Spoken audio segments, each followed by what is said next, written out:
Good afternoon, and welcome family and friends of ILENE to the celebration of her life.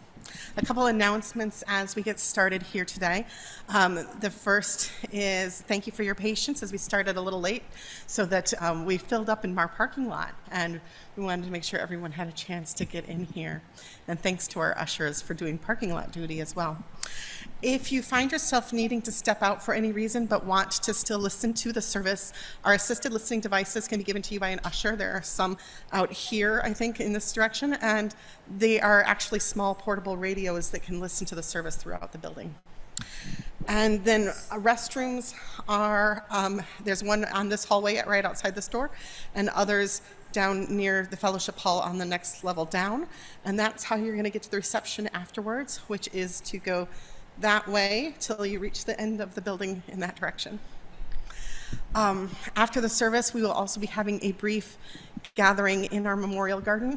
It's going to be hot out there, but it's going to be very brief, and so you're welcome to join us out there for that after the service, or just proceed directly to the reception, either way. It's a tradition here at First Parish Church to begin our memorial services, or to have somewhere within our memorial services, a ringing of our church bell. And we ring it one time for every year of the person's life. And so usually this is rung by family, but we have a small family grouping here today. So I'm going to invite First Parish Church members who are familiar with our bell ringing, or who would like to be, to come and join us all outside in the foyer there as well. And we're going to ring the bell for a few minutes. So come on. Anyone else who wants to ring the bell can come too. We've got 79 rings to do, and there are about 90 of you in here, so.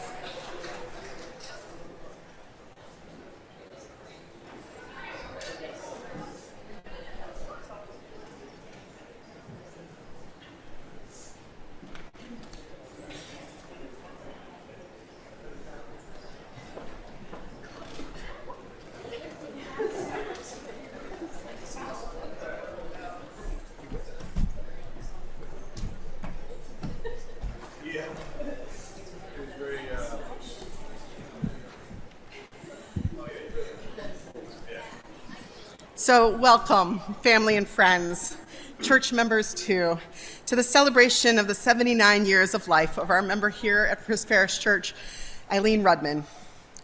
We come together at the end of a person's life to remember them, to honor them, to tell stories, and share laughter and tears as we bid farewell in this formal way to someone who was loved among us. ILENE was a daughter, a sister, a wife, a mother, a grandmother, an aunt. She was a counselor and psychotherapist, a poet and fiber artist, a church member, a dear friend. It may feel odd at a memorial service to find oneself laughing and joyous, but ILENE was someone who embodied that in counseling people through good and bad times, serious and profound, elegant in one moment, and humorous and even crass in another. And so it's appropriate that we laugh and we share happy memories. And too, she was dearly loved and will be missed. So shedding a tear or two is also something appropriate and welcomed as we remember her today. As the poet William Blake said, joy and woe are woven fine. And the mystic writer Khalil Gibran gives us this advice in times of sorrow. Your joy is your sorrow unmasked. And the self-same well from which your laughter rises was oftentimes filled with tears. How else can it be? The deeper that sorrow carves into your being, the more joy you can contain. When you are joyous, look deep into your heart, and you shall find that it is only that which has given you sorrow which is giving you joy. When you are sorrowful, look again in your heart, and you shall see in truth that you are weeping for that which has been your delight.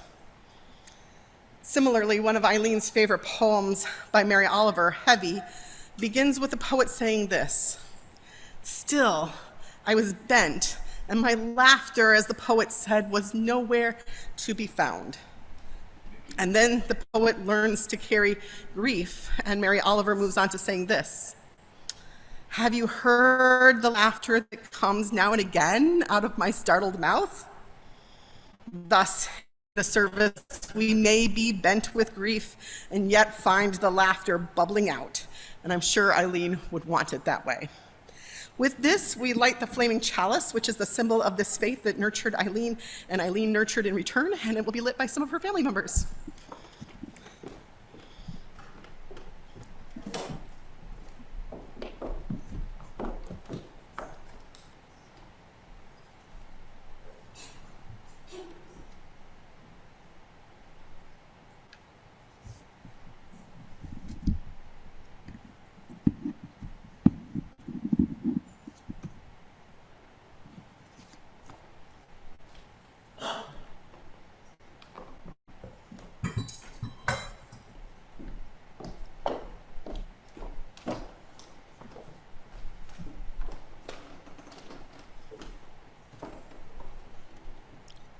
When Reverend Cindy was traveling during the spring break in March, she sent ILENE a poem through her Caring Bridge website. Later, ILENE told her that this poem by Wendell Berry was one of her favorites, and she asked Reverend Cindy to read it to her the next time she visited ILENE in the hospital. The poem is called "The Peace of Wild Things."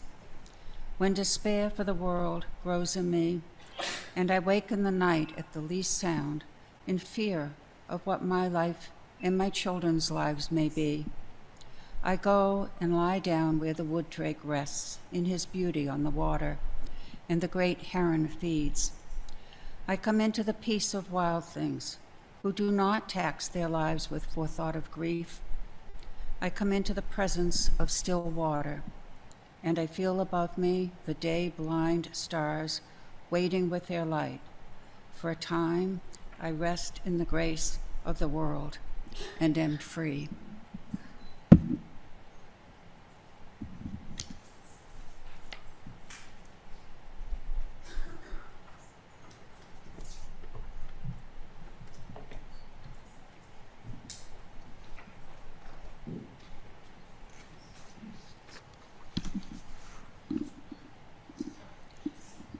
ILENE was a poet and a lover of poetry. And a couple of years ago, when we were having a worship service about memorial plans and celebrating our memorial garden, ILENE pulled out a few of her favorite poems about death for the service. And this one, she said, was her very favorite. This is In Blackwater Woods by Mary Oliver. Look, the trees are turning their own bodies into pillars of light, are giving off the rich fragrance of cinnamon and fulfillment. The long tapers of cattails are bursting and floating away over the blue shoulders of the ponds, and every pond, no matter what its name is nameless now. Every year, everything I have ever learned in my lifetime leads back to this: the fires and the black river of loss, whose other side is salvation, whose meaning none of us will ever know.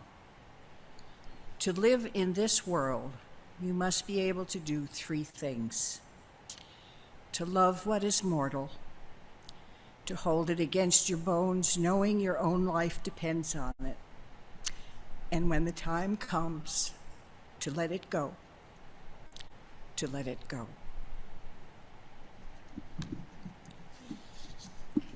The hymn, Spirit of Life, has become a favorite in Unitarian Universalist churches and reflects ILENE's wide spirituality.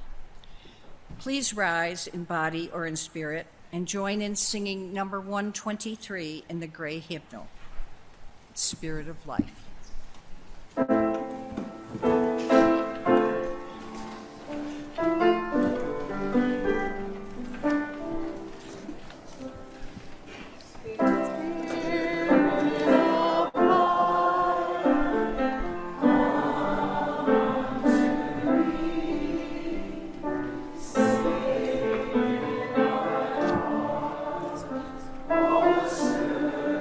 Oh,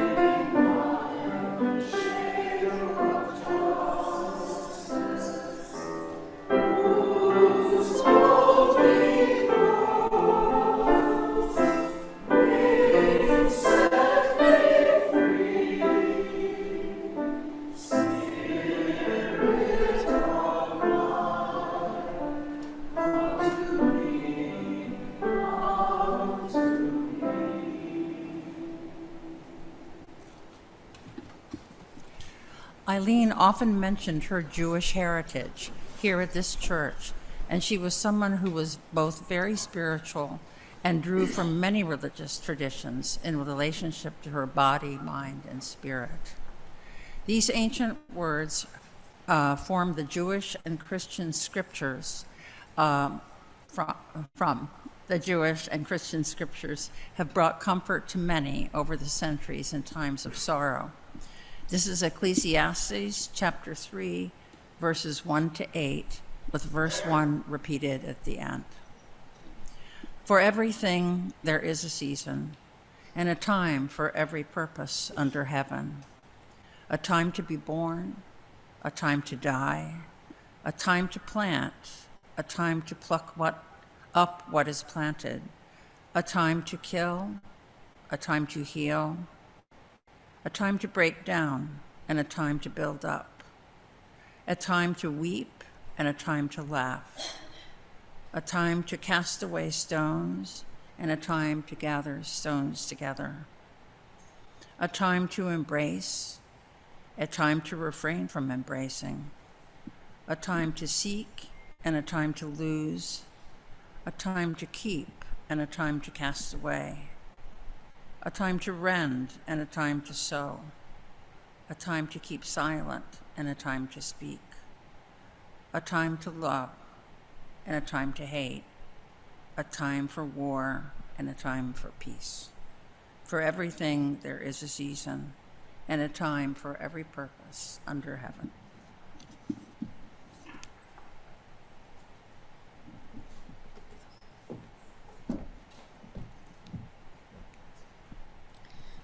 These words from our minister, the Reverend Cindy Landrum.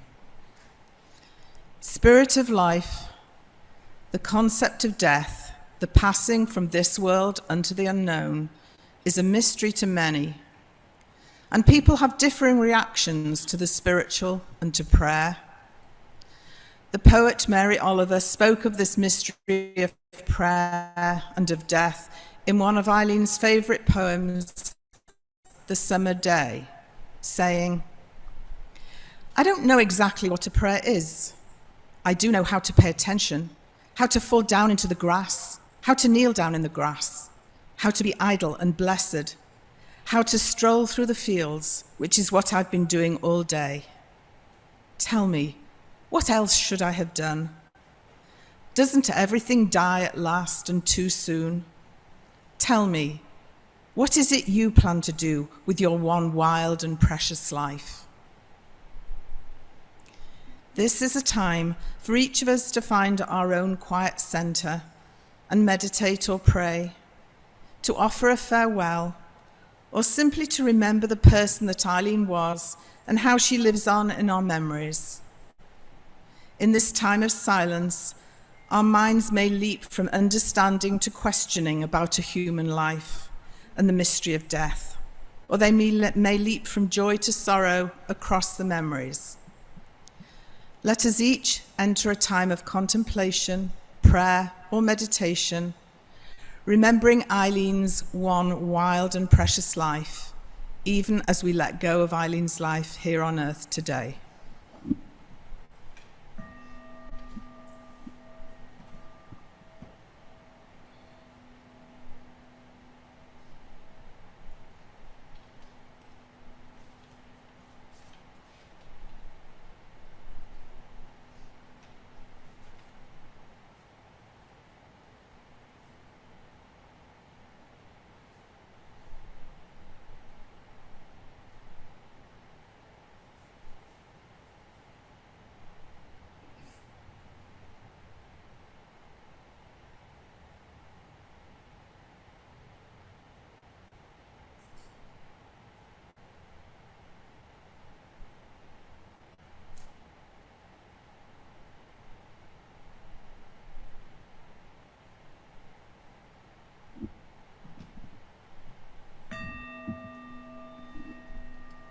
Blessed be.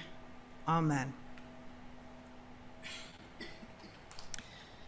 A favourite song ILENE asked for frequently during times of contemplation of death was Crossing the Bar, based on the famous Tennyson poem. We will continue our time for personal prayer, reflection, or meditation as we listen to it.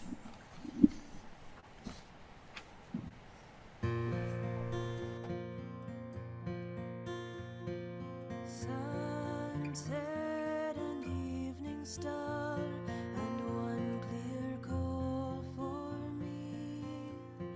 And may there be no moaning of the bar when I put out to sea. When I put out to sea. When I put out to sea. And may there be no moaning of the bar when I put out to sea. Twilight and evening bell, and after that the dark. And may there be no sadness of farewell when I embark.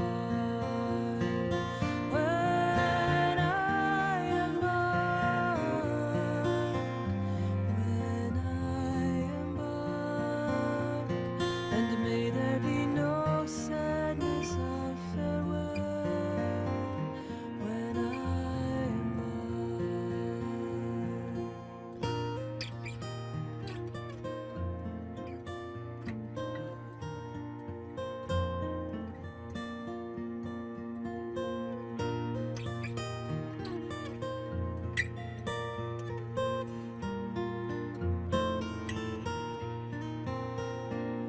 But such a tide as moving seems asleep, too full for sound and foam. When that which drew from out the boundless deep turns again home, turns again home, turns again home. When that which drew from out the boundless deep turns again home.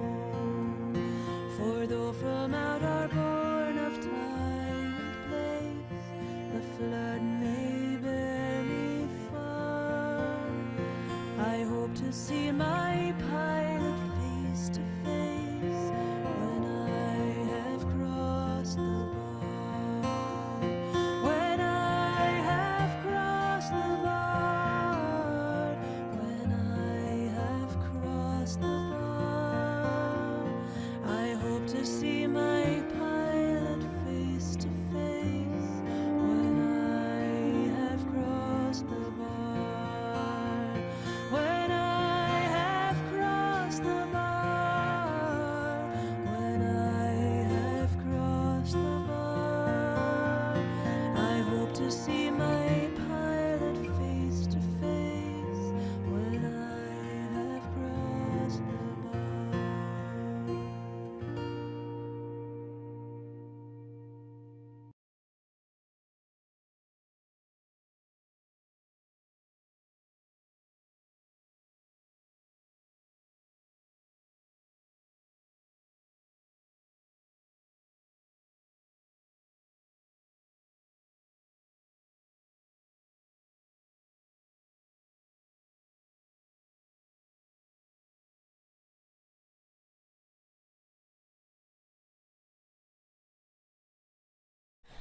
and her fears. It was recently published in Crosswind's Poetry Journal, and ILENE shared it with many visitors to the hospital in her last weeks. This is In Training by ILENE RUDMAN.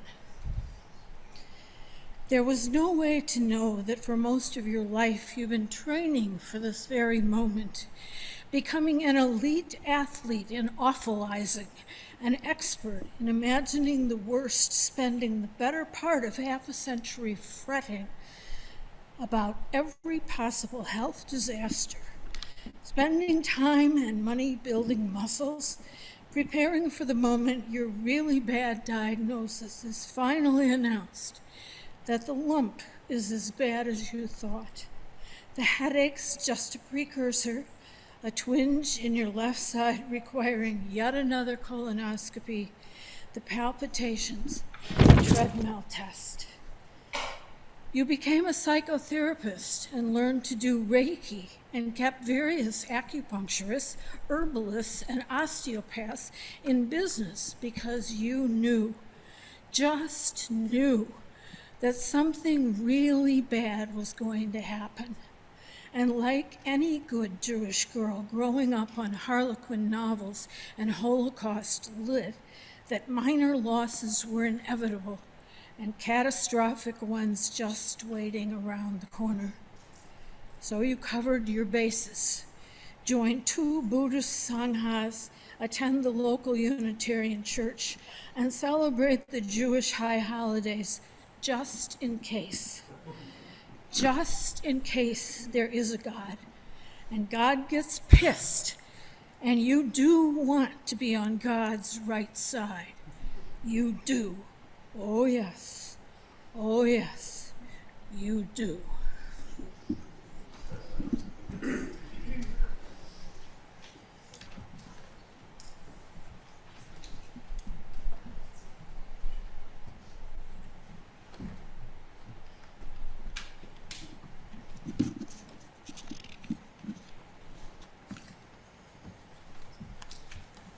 Our FPC accompanist, Trevor Behrens, will now share a musical piece from one of Eileen's favorite genres of music, folk. This is Circle Game by Joni Mitchell.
Eileen RUDMAN, born Eileen Hillman, was the eldest of 3 daughters who grew up together in Maryland, where their parents had a country store.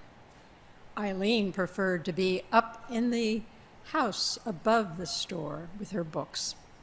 Growing up, her happy place, though, was the bookmobile when it came by. Eileen was the first to leave home, the first to go to college. So she went off to University of Maryland, despite pressure to stay home with her mother after her father's death.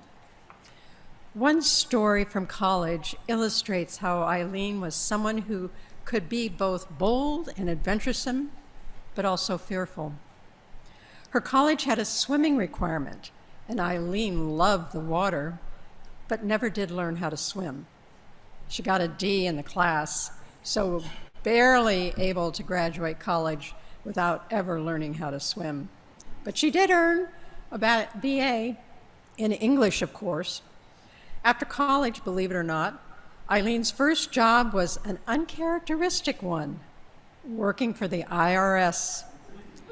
It wasn't a match for her personality, one has to believe, so she soon went on to a different career path.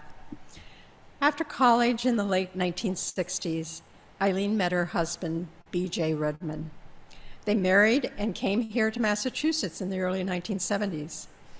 B.J. went to graduate school at Harvard, and Eileen soon followed.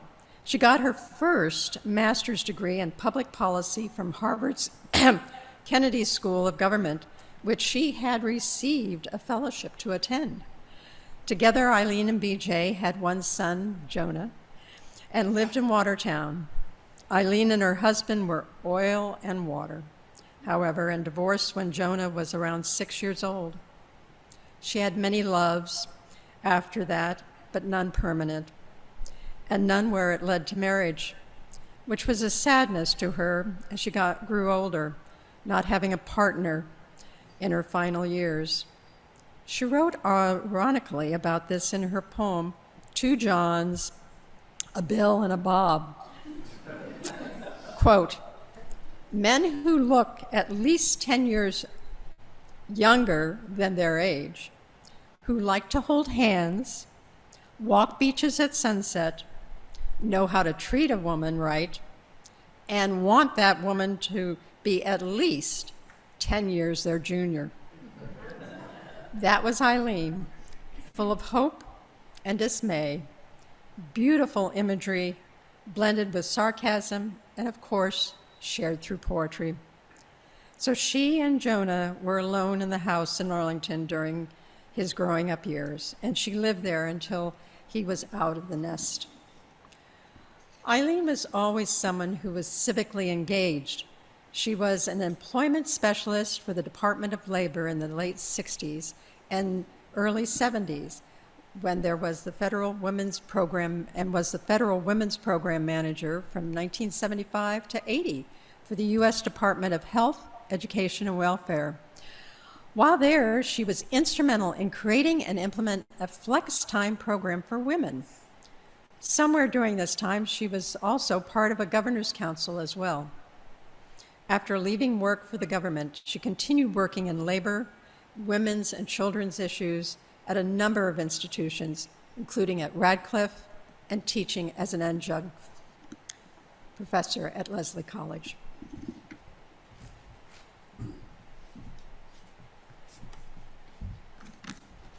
After her public policy work, then came the MA from Lesley University in counseling and psychology that led to her next career, during which Eileen worked as a counselor, pulling in her previous expertise by specializing in coaching and career counseling, with a particular concentration on self-esteem and stress management.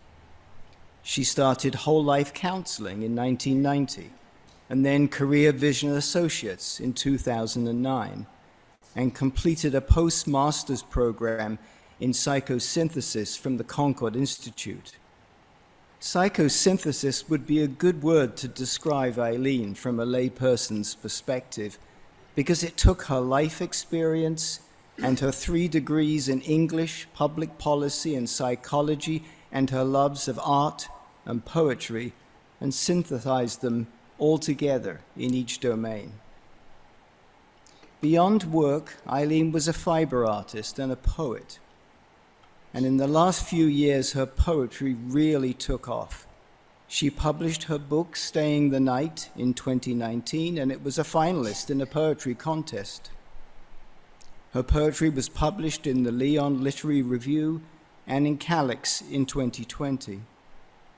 And the poem we heard earlier in the service was just recently published by Crosswinds Poetry Journal. Her poems are full of love and loss and imagery and emotion and occasionally bursts of happiness, such as in the poem Sometimes, in which she says, "Happiness arrives disguised as the lovely bones of a small and tender field mouse in the talons of a great horned owl. Sometimes it catches you by surprise, like the time you both repeated by heart lines from The Walrus and The Carpenter." ILENE was also a very spiritual person, and as a member of this church, she combined that spirituality with that sense of civic engagement by serving not just on the board and the Committee on Ministry, but also as a leader in a small group ministry for many years and a leader of our spiritual conversations through poetry group that over the years has brought poem after poem for many of us to look at through a spiritual lens and see how it informs our lives. And talking about her engagement at FPC would not be complete without mentioning the Memorial Garden. ILENE had a vision for the garden, and with others she built a committee that secured permission for the project and saw it through. She didn't know she would be needing it so soon, but was committed to having it finished before she left us because she knew she wanted to be put to rest here at First Parish Church. Talking about ILENE's love and commitments also leads us to her many circles of people who she loved dearly. She loved her family of origin, her son and his wife and their children, her grandchildren, and her other family members, such as her nieces. She was surrounded in her hospitalizations and recoveries by family, by church friends, and by other dear friends. She had circles upon circles of friends, book group, women's group, small group ministry, spiritual conversations, committees at church, and the building organization where she lived. ILENE shared her loves with those groups, a love of connection and building relationship with each other and being there for one another, and a love of literature and poetry, which included gifting books to family and friends.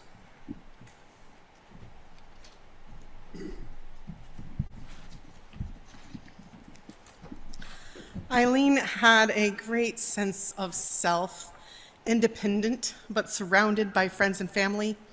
And it was that combination that made for a true strength in her life as she faced a series of health difficulties. She had the concussion, which left her with lingering symptoms for quite a while, then pelvic floor problems, which left her unable to sit for months.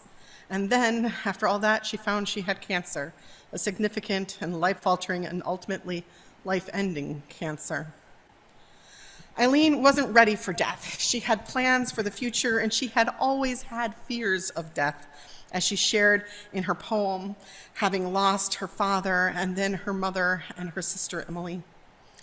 As the Lyon Literary Review says in its description of her, which I'm sure she wrote, much of RUDMAN's poetry grapples with the fear of real and anticipatory loss. When ILENE turned 55, she confessed to her sister that she had been worried all year about the fact that she was going to turn 55 because that was how old her father was when he died. Ironically, and fortunately, Anita could inform her that her memory was wrong. He had died at 52, so she should have been worried 3 years earlier, and she had survived that threshold. And so she did live and learn and love and create and inspire for another 24 years. But too, something in ILENE was prescient in creating our memorial garden and in worrying about death. It was a fairly quick timeline from her diagnosis of cancer through her treatments and eventual surgeries to when she left us just this week. ILENE wrote in her poem Jacob's Ladder about her sister Emily's death, writing, "Daughter and daughter's friends and husband, we all kept watch the rise and fall her breath, more gasp than breath." And so it was with ILENE, friends and family coming and going with her, keeping watch over her by day. And so there were friends there as the last breath exited her lungs and she slipped from the world last Sunday. But she lives on with all of us through the memories she created, the things she built, the love she shared, and through the poetry and art she both created and inspired in others. I believe that the best way to be honest with death is to tell stories. Stories that are sad, stories that are happy, stories that are filled with memory, stories that are filled with love. And of course, ILENE is also well remembered through poetry. So she's best shared through your words. And we invite you to think of a brief anecdote or story to share, or a poem, and we will share some as time permits. And time does permit. Because we are streaming this service on video, it's necessary for you to use the microphone. I know people are always like, oh, I can talk loud, but the people off-site will not hear you. So for that reason, we invite you to come up front and we'll hand you a microphone.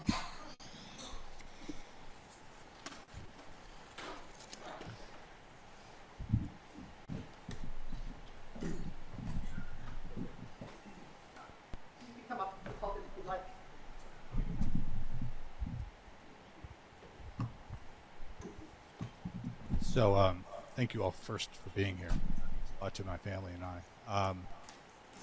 It was funny sharing stories of my mom's life and hearing Cindy and Sharon so eloquently describe them, though I will quibble a little bit, Sharon. Though my mom and I lived in a big old house in Arlington, it wasn't always the two of us. It was very rarely actually the two of us because Mom always surrounded herself with her friends. She took in boarders. And there was always this kind of constant thriving community wherever she was. At the same time, she was always independent. She lived life with a passion. She lived life the way she wanted to live it. And it was always evolving to the comment, I can't imagine there are many IRS agents who are published poets. Always evolving and always impactful. At the end of the day, there's a quote that's been attributed to a number of people, but it's always struck me and stuck with me is that life is really only important in the impact that it has on the lives of other people. And just seeing the room here filled with friends, family, boarders from 35 years ago, just gives me that, that sense of who my mom really was and the impact that she had. So thank you again.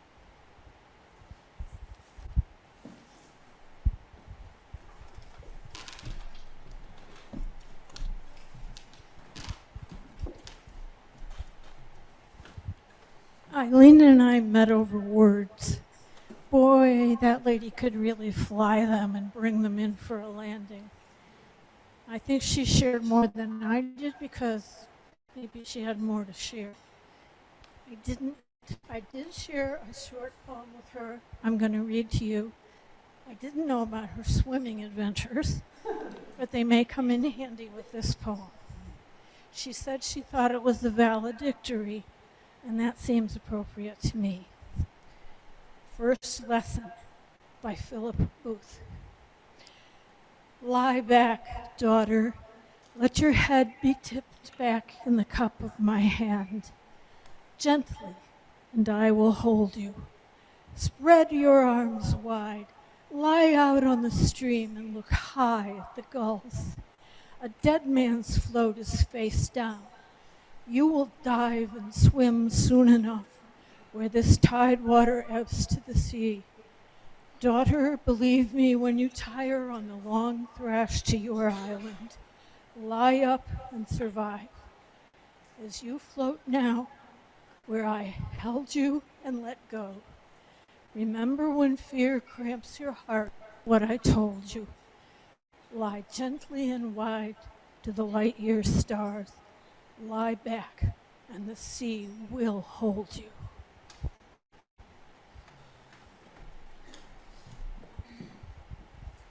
I just wanted to pass along that an FBC member wrote a message this morning that I'm going to share. Nancy Friedrichs wrote to say that Eileen is one of her favorite people ever. And Nancy and her husband Jim are sorry, deeply disappointed that they can't be with us now. Thank you.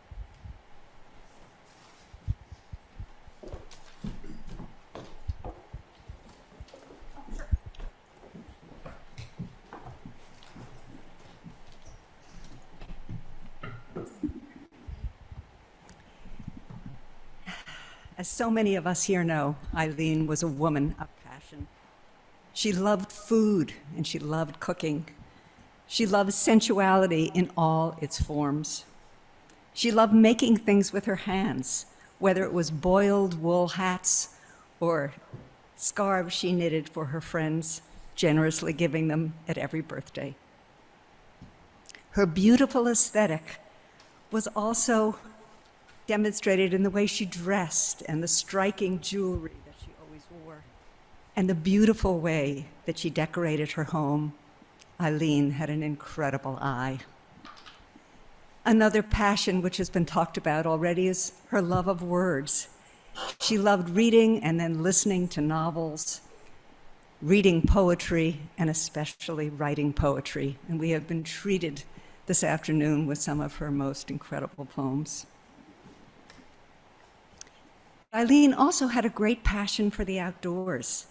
She loved the Cape, where she spent some wonderful time with George.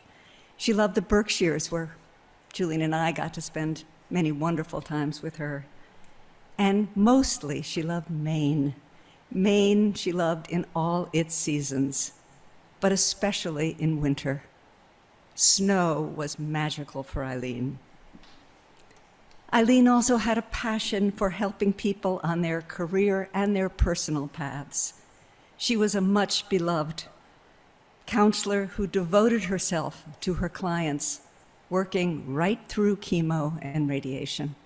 And I know a couple of her most special clients are here with us today. She was also passionate about her friends, of whom she had so many. And yet she was steadfast in her loyalty to each friend. I think in the 37 years we were friends, I can't remember a time she ever canceled a date or missed a women's group meeting. Then there is this congregation to whom she offered so much and received so much in her time of need. She told me just a week ago that joining this church was one of the single best decisions of her life, and that the memorial garden that she spearheaded was possibly, she felt, her most important legacy. But in addition to all these ways she loved life, what came first for her was her love of family, of Jonah, of Holden, of Lincoln, of Stacy, and then her incredibly devoted sister, Anita, without whom I am sure this last chapter of her life would have been much more difficult. She leaned on Anita, and Anita was there for her night and day.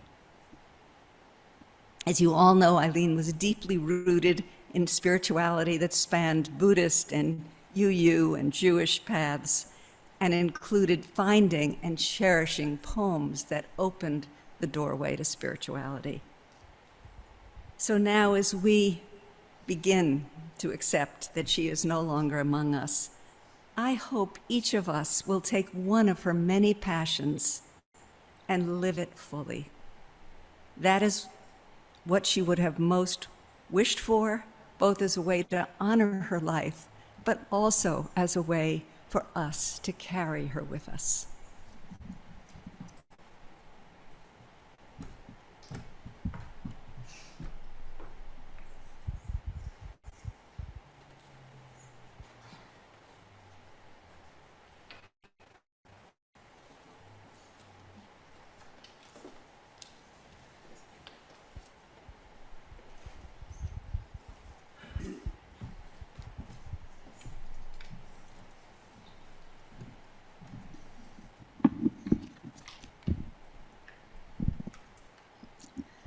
Eileen was my best friend.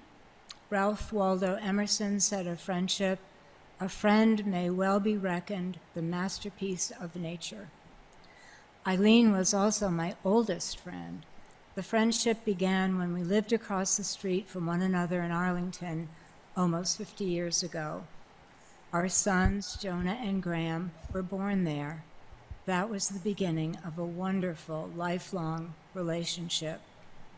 Others will speak or have spoken about Eileen's brilliance, her creativity, her distinguished professional career, her love of nature and Maine, especially Monhegan Island, her tremendous capacity for making friends, and her physical loveliness. She dressed with a bohemian flair that bespoke her interest and talent as a published poet and fiber artist. An expert knitter, Eileen produced a steady stream of hats, scarves, and mittens, many of which were given as they were received as labors of love. If she encountered a mistake, the perfectionist in her would rip back to where it was and fix it. Many of you know that Eileen was also an accomplished and adventurous cook, and we often exchanged recipes. A while ago, she sent me an email that contained all of her favorite recipes made in an Instapot. She adored her Instapot. Perhaps we could assemble a collection of Eileen's best recipes to share. As in cooking, our taste in books and movies was very similar, and we exchanged recommendations frequently. Neither one of us was comfortable not knowing what our next read would be. Very recently, she told me she needed an audiobook to listen to, and could I suggest something? Up until the end of her life, the written word was sustaining and fundamental to who she was. Yesterday, I came across an email that Eileen had sent me 4 years ago, the subject line of which was, "How do you help a grieving friend?"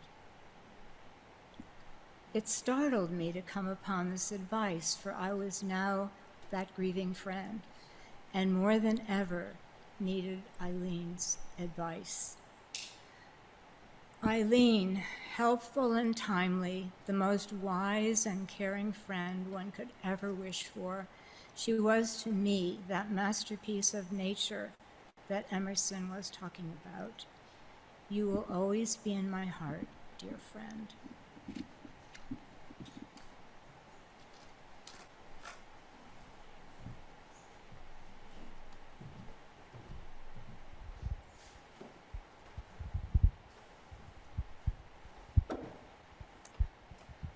We have time for one or two of these beautiful memories, if anyone would like.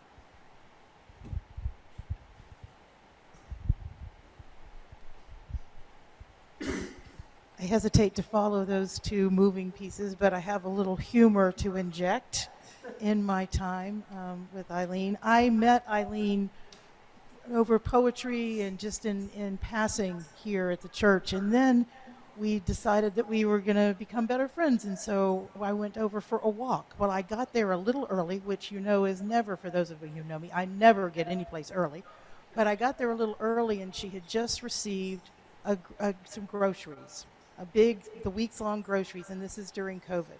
So they had all been unloaded on her back patio table to be washed thoroughly before they came into the house.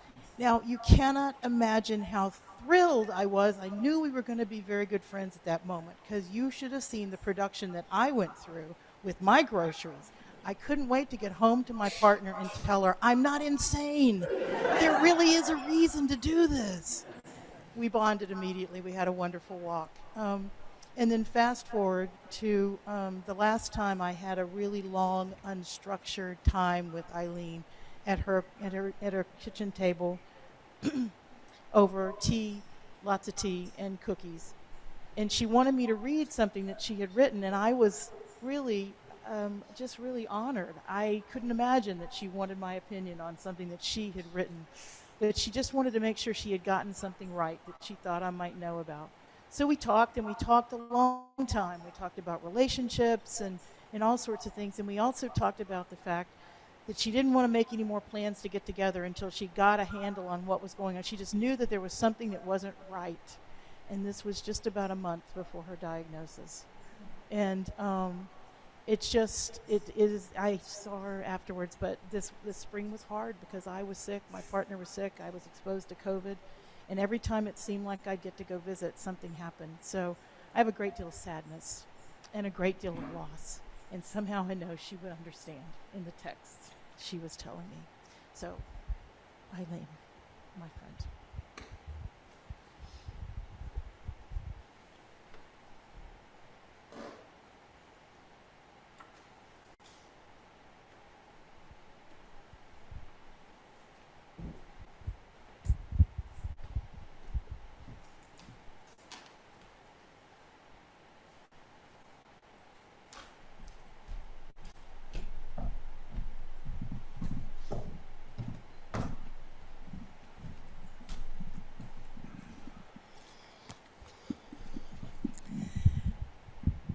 Thank you for sharing those stories. I invite you to share more with each other in our reception following the service, and ask you to remember that to share these stories with her family and with each other in the days and months and years to come. Because in the time to come, your memories will be more valuable, more special, and more precious. In one of ILENE's favorites, Mary Oliver says in When Death Comes, "I want to step through the door full of curiosity, wondering what is it going to be like, that cottage of darkness. And therefore, I look upon everything as a brotherhood and a sisterhood. And I look upon time as no more than idea. And I consider eternity as another possibility. And I think of each life as a flower, as common as a field daisy, and as singular. And each name a comfortable music in the mouth, tending as all music does towards silence. And each body a lion of courage, something precious to the earth. And when it's over, I want to say all my life I was a bride married to amazement. I was the bridegroom taking the world into my arms." We give thanks for the life of ILENE RUDMAN, bride of amazement, taking the world into her arms. She lives on through all she touched, the common life of which we are all a part, and through those lives who were intertwined with hers. We are glad for the life of ILENE RUDMAN, and the spirit of her life stays with us, even as her soul has moved on. She will be dearly missed. In the spirit of love, we close this celebration of this one wild and precious life. Let us go in peace and love.